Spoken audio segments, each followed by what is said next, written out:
জুলুম হামলা সহ্য করেছি, আমাদের দিন জলে থেকে গেছে। তাই প্রশাসনকে বলতে চাই, আয়োজনটা বিএনপি, তাই না? কিন্তু আমি এমপি।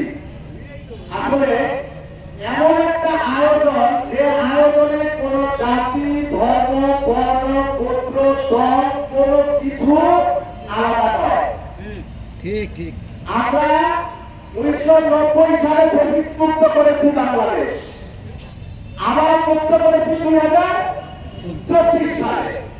তো ফ্যাসিস্ট মুক্ত করার পর যদি আমার সেই ফ্যাসিস্টের আস্তানা আমাদের চোখের সামনে পড়ে, সেখানে কি কোন দল মত নির্বিশেষে আমাদের আলাদা থাকা যাবে?